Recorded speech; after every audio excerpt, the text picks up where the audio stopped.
যেমনটা কি আমরা আগের এপিসোডে শেষে দেখেছি, একটা ড্র্যাগন দেবের শিপের উপরে অ্যাটাক করে দিয়েছিল। তো দেব ওই ড্র্যাগনের সাথে ফাইট করতে লাগে। ওই সময় হঠাৎ করে মাইক দেবের শিপে টেলিপোর্ট হয়ে যায়, কারণ ওদের দুজনের বডি পিয়ারলেস বিটের কারণে একে অপরের সাথে কানেক্ট হয়ে গিয়েছিল। যেটা দেখে ওই ড্র্যাগন দুটো ওয়াটার ড্র্যাগনে বদলে যায়, আর এক দেবের ওপরে এবং অন্যটি মাইকের ওপরে হামলা করে। তো মাইক ওই ড্র্যাগনের হাত থেকে বেঁচে তার উপরে নিজের থান্ডার টেকনিকের সাহায্যে হামলা করে, কিন্তু এটাতে ওই ড্র্যাগনের তেমন কিচ্ছু হয় না। তো মাইক উইন্ড ব্লেড ইউজ করে ওই ড্র্যাগনকে খতম করে দেয় আর আবারও শিপে চলে আসে, কারণ দেবও ওই দ্বিতীয় ওয়াটার ড্র্যাগনকে খতম করে দিয়েছিল। তখনই সেখানে ওই রিয়েল ড্র্যাগন চলে আসে আর শিপের দিকে এগোয়, যার হাত থেকে বাঁচার জন্য দেব এবং তার সৈনিকরা একটা শিল্ড ইউজ করে। কিন্তু ওই ড্র্যাগন শিল্ড ব্রেক করে শিপের কিছুটা অংশ ভেঙে ফেলে, যার পরে ওই ড্র্যাগন মাইকের দিকে এগোয়।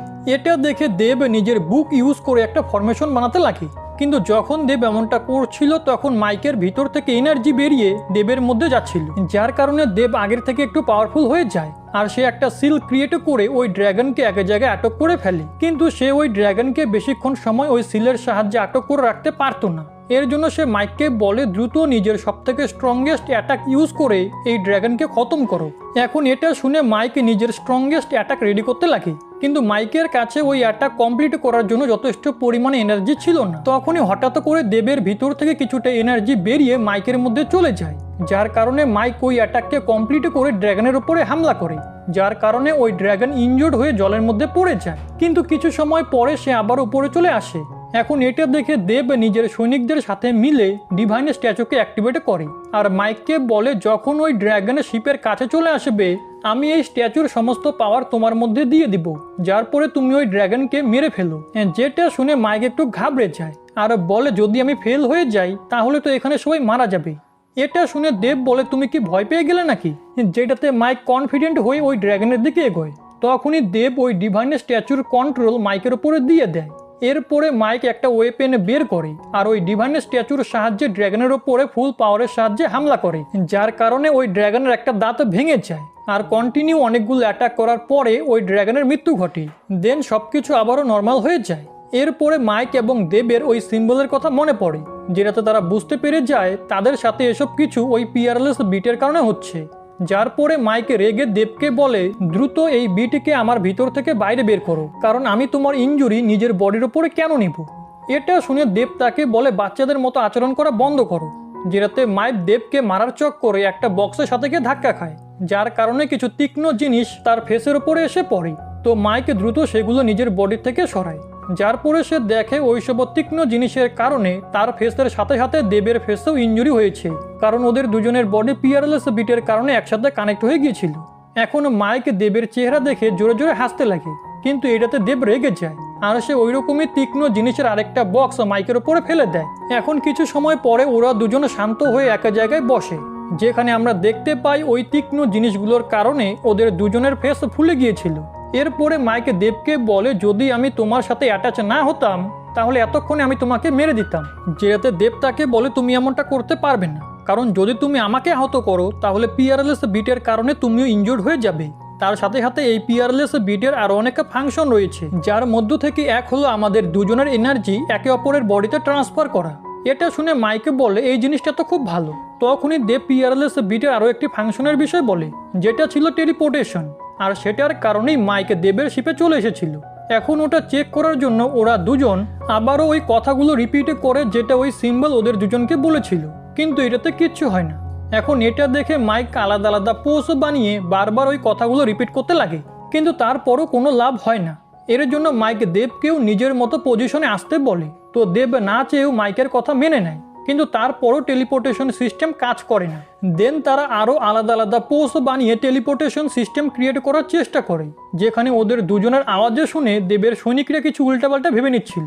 কিছুক্ষণ সময় পরে দেব মাইককে বলে, মনে হচ্ছে আমরা এই টেলিপোর্টেশন সিস্টেমকে নিজে থেকে অ্যাক্টিভেট করতে পারবো না। যেটাতে মাইকের মনে পড়ে লাস্ট টাইম ওরা দুজন ওই সিম্বলকে নিজের আঙুলের সাহায্যে টাচ করেছিল, আর তারপরেই টেলিপোর্টেশন সিস্টেম অ্যাক্টিভেট হয়। এখন এই বিষয়টা মনে পড়াতে ওরা দুজন নিজেদের আঙুল কাছে এনে ওই কথাগুলো রিপিট করে, যার কারণে টেলিপোর্টেশন সিস্টেম অ্যাক্টিভেট হয়ে যায়। আর মাইক দেবের শিপ থেকে বেরিয়ে আবারও নিজের ডলফিনের কাছে চলে আসে। এরপরে মাইক নিজের ডলফিনকে বলে, দেবকে ছাড়া এই পুরো জায়গাটা কত শান্ত মনে হচ্ছে। যার পরে মাইক গান করতে করতে বাড়ি ফিরে যেতে লাগে, যার আওয়াজ দেবও শুনতে পাচ্ছিল, কারণ ওই পিয়ারলেস বিটের আরও একটি ফাংশন তেলিপেতে ছিল। এখন মাইকের বেসুরো গান শুনে দেব খুবই ডিস্টার্ব হয়ে যায়, আর সে জোরে নিজের গালে একটা থাপ্পড় মারে, যেই থাপ্পড় মাইককেও হিট করে, আর সে জলের মধ্যে পড়ে যায়। আর এই কারণে মাইক খুব রেগে গিয়েছিল, কিন্তু তখনই সে ভাবে দেব কি এখন আমার সমস্ত কথাও শুনতে পারবে নাকি, তাহলে তো আমার প্রাইভেসি বলে কোনো জিনিসই থাকবে না। ওই সময় দেব মাইককে চুপ করানোর জন্য নিজের গালে আরও একটি থাপ্পড় মারে, যার কারণে মাইক আরও বেশি রেগে যায়, আর সে নিজের ডলফিনের ঠোঁটের উপরে জাম্প করে, আর এর জন্য ওদের দুজনের মুখ থেকে চিৎকার বেরিয়ে যায়। দেন দেব নিজের সিটিতে ফিরে আসে, যেখানে সে পিয়ারলেস বিটের সমস্ত ঘটনা নিজের টিচারকে বলে দেয়, যাকে সে গডফাদার বলে ডাকতো। এখন এসব কিছু শুনে গডফাদার অবাক হয়ে যায়। তো দেব গডফাদারকে বলে আমার এবং মাইকের বডিকে আলাদা করার কি কোনো রাস্তা রয়েছে, যেটাতে গডফাদার তাকে বলে পিয়ারলেস বিট এক খুবই পাওয়ারফুল আর্টিফ্যাক্ট, তাহলে কোনো স্পেশাল জিনিসই তোমাদের দুজনকে একে অপর থেকে আলাদা করতে পারবে। যার পরে গডফাদার দেবকে বলে ব্লু ডোমেন মানে মাইকের সিটির লোকেরা এমনিতে তো হিউম্যান, কিন্তু ওদের লাইফস্টাইল আমাদের থেকে আলাদা, যার কারণে হতে পারে এই পিয়ারলেস বিটের কারণে তোমাদের কাল্টিভেশনে প্রবলেম হবে। এটা শুনে দেব গভীর ভাবনায় পড়ে যায়। তো গডফাদার তাকে বলে তোমার চিন্তা করার কোনো প্রয়োজন নেই, তুমি শুধু নিজের ট্রেনিংয়ের উপরে ধ্যান দাও। তো এসব কিছু শুনে দেব গডফাদারকে ধন্যবাদ বলে।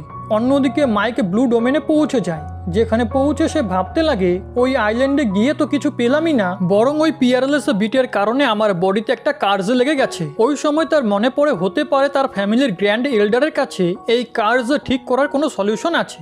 তখনই মাইকের ফাদার মাইককে দেখে নেয় আর তাকে চেনের সাহায্যে বেঁধে নিচে নিয়ে আসে, যার পরে মাইকের ফাদার তাকে বলে তুমি কি পিয়ারলেস বিট খুঁজে পেয়েছো, যেটাতে মাইকে ফাদারকে বলে আমি তো কিচ্ছু পাইনি, কারণ ওই আইল্যান্ডে কিছু ছিলই না।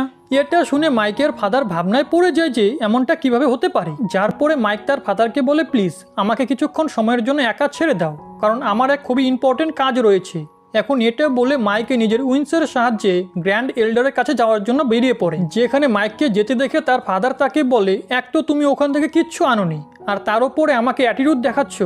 এখন একা ফাদার হওয়ার দরুন আমি তোমাকে বলে দিচ্ছি নিজের মাদারের থেকে সাবধানে থেকো। আগে মাইকে নিজের গ্র্যান্ড এল্ডারের বাড়িতে চলে আসে, কিন্তু মাইকে গ্র্যান্ড এল্ডারকে কোথাও খুঁজে পায় না। ওই সময় মাইক গ্র্যান্ড এল্ডারের বানানো ওয়াইনের দারুণ গন্ধ পায়, যেটা তার খুবই পছন্দ হয়। তো মাইকে পুরো ঘরে ওয়াইন খুঁজতে লাগে, যেখানে কিছুক্ষণ সময় খোঁজার পরে সে একটা কন্টেনারের মধ্যে ওয়াইন পেয়ে যায়। এরপরে মাইক ওই পুরো ওয়াইনকে পান করতে লাগে, যার কারণে তার খুবই নেশা হয়ে যায়। আর সে বলতে লাগে যবে থেকে ওই দেবের সাথে আমার সাক্ষাৎ হয়েছে তবে থেকে আমার সাথে কিচ্ছু ভালো হচ্ছে না, তার ওপরে ওই বেকার পিয়ারলেস বিটের কারণে আমাদের দুজনের বডি একসাথে কানেক্ট হয়ে গেছে, এই কারণে দ্রুত আমাকে এর থেকে বেরোতে হবে। যার পরে মাইক আরও ওয়াইন পান করতে লাগে। অন্যদিকে আমরা দেবকে দেখি যে কোথাও একটা যাচ্ছিল, যেখানে যাওয়ার সময় সে নিরাশ হয়ে ভাবে যে গডফাদারও পিয়ারলেস বিটের কার্য ব্রেক করার কোনো সলিউশন জানে না, এর জন্য আমাকে নিজে থেকেই কোনো রাস্তা খুঁজে বের করতে হবে। তখনই সে মাইকের আওয়াজে শুনতে পায় যে নেশার অবস্থায় উল্টাপাল্টা কথা বলছিল। তো দেব তাকে বলে তুমি কখনো শুধরাবে না।